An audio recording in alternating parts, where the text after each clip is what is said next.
Are you washing your skin twice at night? If you're not, then we're going to have a problem. Here are 10 skincare tips that everybody and their siblings, parents, aunts, uncles, dogs, everybody needs to know. Alright, cool. Tip number 5 is don't use your sunscreen in isolation. And don't misinterpret me. I'm not saying don't use sunscreen. I'm saying don't use it in isolation. Meaning, if you're going out and you know you're going to be out all day, right? We had the sunscreen, that's step number 1. There are other protective measures that you can take to also reduce and limit how much exposure you are giving your skin as a result of being out in the sun. So that means wear protective gear. If you can wear a hat, wear a hat. If you can wear your UV blocking sunglasses, wear your UV blocking sunglasses. They have face shields and visors that you can wear. Let's get into it. 5 more skincare tips that you need to know to protect your skin. Alright. In skincare, sometimes less is more. Not even sometimes. A lot of the times, less is more. So I see this a lot with persons that are trying to treat their hyperpigmentation. So clients come to me and they say, all right, they're trying to treat their hyperpigmentation, and they tell me this long, convoluted list of products that they're using to treat their hyperpigmentation, but the basics aren't there. So, and there's a scripture about this. If the foundations be destroyed, what shall the righteous do? So if you're trying to treat your skin condition, you're trying to treat your hyperpigmentation, and you don't have a proper cleanser, you don't have a proper moisturizer, and worse, you don't have sunscreen, then all of the dark spot removal cream that you're so fascinated about, it's not going to be effective. Because, okay, and this is spiraling a whole different conversation, but hyperpigmentation, think of it as layers, right? The longer you've had hyperpigmentation is the more time it's going to require for you to effectively treat that to eventually remove that hyperpigmentation. So we can't be, when it comes to your skincare, we can't be skipping steps. We cannot be skipping steps. So when clients come to me, I tell them all the time, there are 3 things you need for your skincare routine. That's a gentle cleanser, a moisturizer, and sunscreen. That's your building blocks. That's your skincare building blocks, right? You need those 3. Everything else is going to be an addition depending on the specific condition that we are treating. So if you have hyperpigmentation, after you have those 3 building blocks, then we can add in products to contain like tyrosinase inhibitors to begin to treat your hyperpigmentation. But it's not get this magic dark spot removal cream and use that by itself and then it's going to fade your dark spots. No, you need to have your building blocks first, and then we can get into the dark spot removal serums and creams that are available on the market now. So I'm trying to remember what my first point was. I don't remember.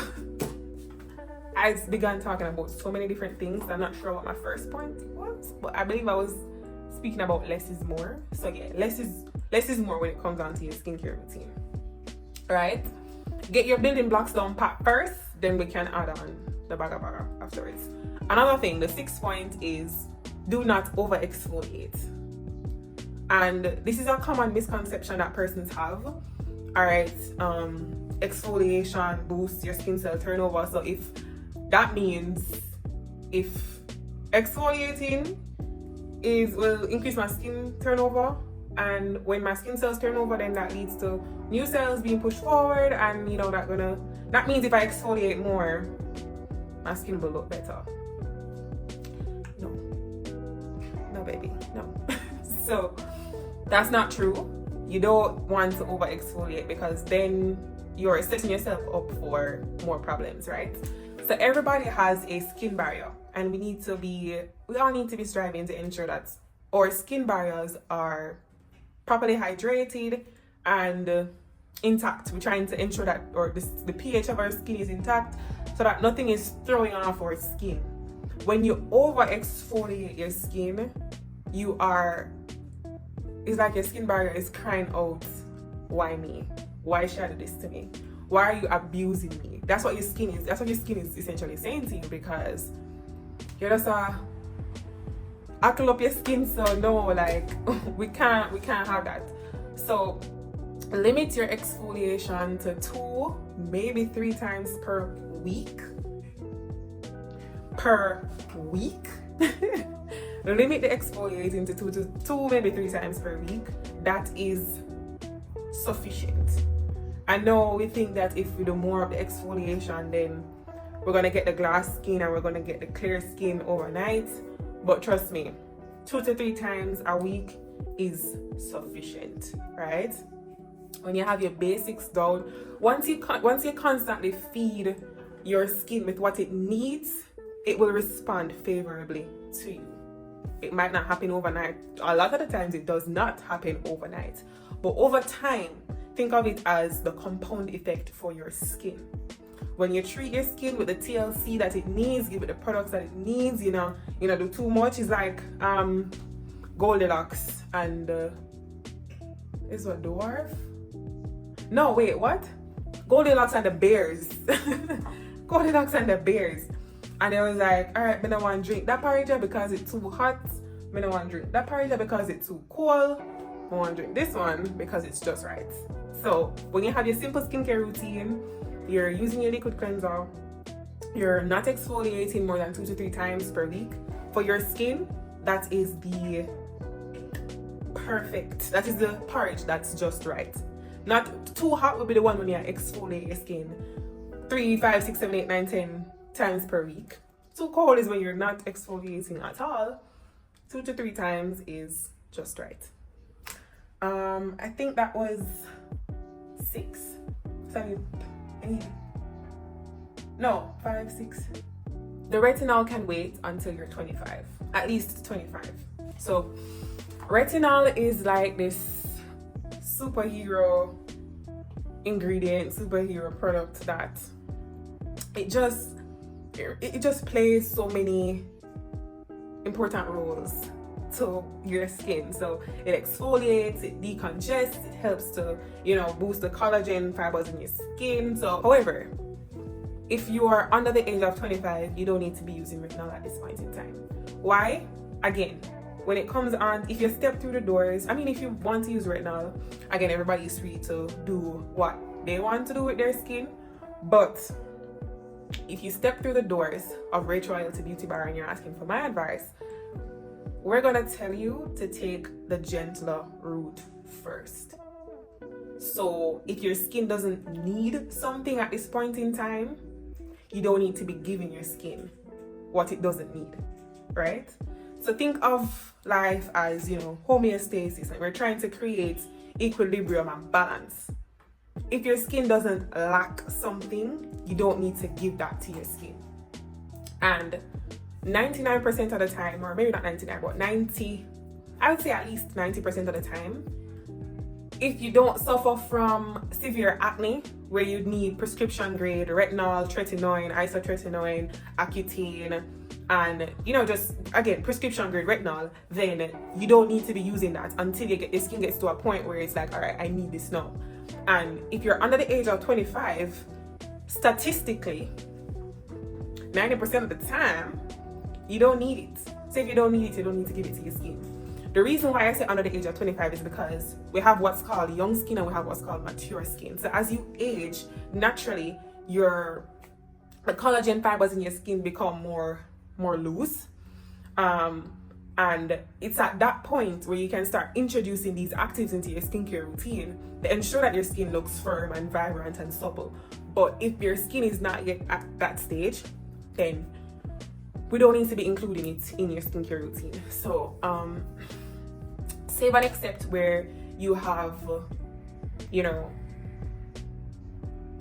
acne and that would warrant you using or incorporating retinol in your skincare routine, then you don't need it until your benchmark over the age of 25.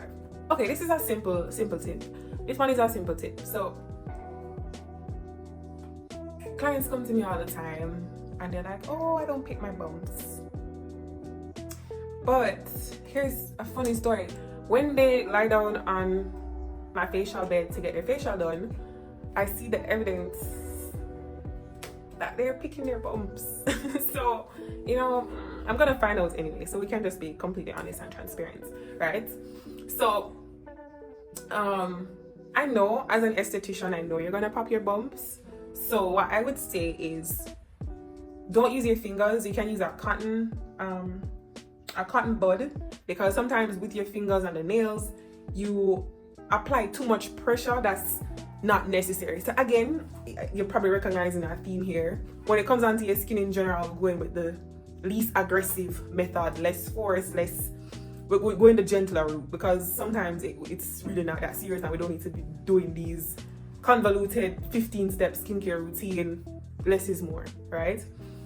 So when it comes to your skin, you don't need to be using excessive force, right? We need adequate force. Okay, yeah, you want to get the blackhead out or the whitehead out, so you need adequate force, but not excessive force. And sometimes when you use your fingers, you end up using excessive force.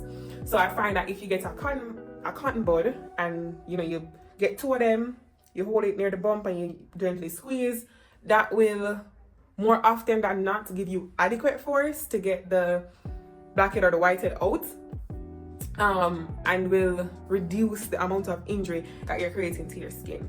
So use the cotton buds to pop your pimples or your bumps, and it doesn't end there.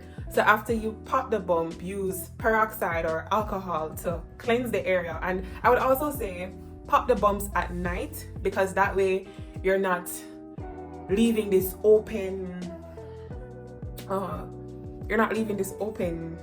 bump on your skin for all the external pollutants to pollute your skin.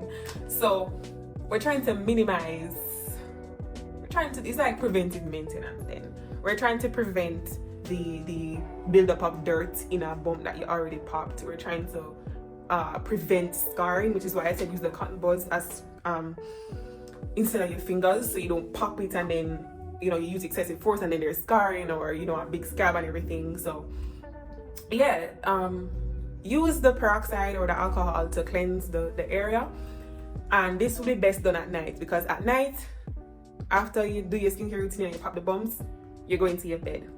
So there is less that's gonna put, unless you don't wash your sheets, and you should really wash your sheets and wash your pillows. But that aside, in the ideal situation where your sheets are clean, your pillow is clean, you just go into bed, and yeah, less pollutants, and it gives your skin a little more time to begin that healing process or regenerative process, as opposed to if you had popped that throughout the day. This one is nice. Get your facials every 4 to 6 weeks. And as it relates to facials, they really help to a professional facial, a facial that's professionally done. Of course you have at-home facials, but I'm specifically referring to professional facials where we're using more potent professional grade skincare in suite. We're also using professional grade tools, so we're using or LED lamps that have a higher frequency. Is it frequency? The wavelength sample LED lamp that you use at home is different from the one that we use in suite, so it's more potent. Overall, when you come in for a facial, we're using more potent products on you because we're trained to administer these products and procedures on your skin. So I know there are over-the-counter chemical peels, there are over-the-counter stuff, but if you're gonna do a chemical peel or anything like that, then a lot of treatments just needs to be professionally done. So get your facials every 4 to 6 weeks. We're using professional grade products, professional grade techniques, and this really helps. So why it's every 4 to 6 weeks is because I can speak for Rachel as a beauty bar. So you're getting professional facial massage, you're getting professional grade products, you're getting, or equipment is designed, it's not like the stuff that you can get over the counter, because I do require an active esthetician license to purchase our peels, to purchase our enzymes, because they're just generally specific protocols that I need to adhere to ensure that I'm administering these products to you guys in a way that won't harm your skin. So it's just how it is. There are products and ingredients and treatments that I have access to that I have access to that a layperson wouldn't have access to, because they have not undergone the necessary training to be able to use these products effectively on the skin. So get your facials every 4 to 6 weeks. Why every 4 to 6 weeks? Your skin cells regenerate every 28 days, roughly every 28 days. So when you get your facial in line with when your skin cells regenerate, then you're boosting that overall, regenerative process, and everything is just aiding your skin's health overall. So, get the facials every 4 to 6 weeks. If you're doing a enzyme peel or enzyme facial, I would say err more to the 6-week marks, because again, we're using more potent products. And just as you wouldn't exfoliate your skin multiple times per week, if I will not administer an enzyme peel to you every 3 weeks, or I would say every 3 weeks, or sometimes maybe even every 4 weeks. Once we get to 5 to 6 weeks, then I would feel more comfortable administering an enzyme, a facial with an enzyme peel to you, because your skin has had sufficient time to regenerate. So I don't feel like by giving you that enzyme peel every 3 weeks or so, every 5 to 6 weeks or so, I'm over exfoliating your skin. And this should indicate to you the strength of the products that I will be using in suite if I don't want to administer an enzyme peel to you after 3 weeks. So you come in this week and I say don't come back to me until maybe 5 or so weeks, just to give yourself enough time to regenerate. That should signal to you the potency of the products and the ingredients, and that's also me taking my own advice. I wouldn't tell you to exfoliate your skin at home more than 2 to 3 times a week. So I won't administer a potent enzyme peel to you every 3 weeks. I need to give your skin sufficient time to regenerate and breathe. So yeah. So another tip that I have is don't forget your neck. Lots of times when we focus on our skincare products, we leave out the neck. But your neck and your décolleté region is a part of your skin. Your hands, everywhere. You know where your skin is. It's the largest organ of the body. But when you're washing your face, when you are applying your sunscreen, especially when you're applying your sunscreen, get the face, yes, but also get the neck, get the décolleté region, get the back of your neck, please, people. Especially when you're applying your sunscreen. Get the neck, get the décolleté region, please, people. Get the back of your neck as well. The back of your neck is also a part of your neck. So sunscreen, and get the back of your neck sunscreen, please. Thank you. And after you apply the sunscreen to your face, décolleté neck, your hands, your feet, especially your hands, you're driving and you're under steering wheel, the direct UV rays. Like if you're doing your gel manicures, this is another tip. This is a bonus tip at this point. When you're doing your gel manicures, your gel extensions, apply sunscreen before going under the UV lamp. Here at Ritual TV Spa, when you book a gel manicure, when you book a gel extension, anything involving gel, best believe you are getting sunscreen applied to your hands. If it's a gel pedicure, you're getting the sunscreen applied to your feet before you go under that UV lamp, right? Sunscreen is not something for you to skip. Apply your sunscreen, get that, applied. Thank you. But yeah, so thank you so much for watching this video. Let me know what kind of content you want to see from Rich Royalty. Our brand is all about self-care, all about wellness, and educating you so you can be a better steward of your skin, of your overall health, wellness, and well-being. So if there's any question that you have pertaining to skincare, pertaining to just overall wellness, feel free to comment below and let me know what kind of content you want to see, what topics you'd like to see us discuss here on this channel. And yeah, thank you so much for watching. Don't forget to like, share, subscribe, and comment. And I will see you but I won't see you, but you'll see me in the next video. Thank you. Remember to glow like royalty. Bye bye.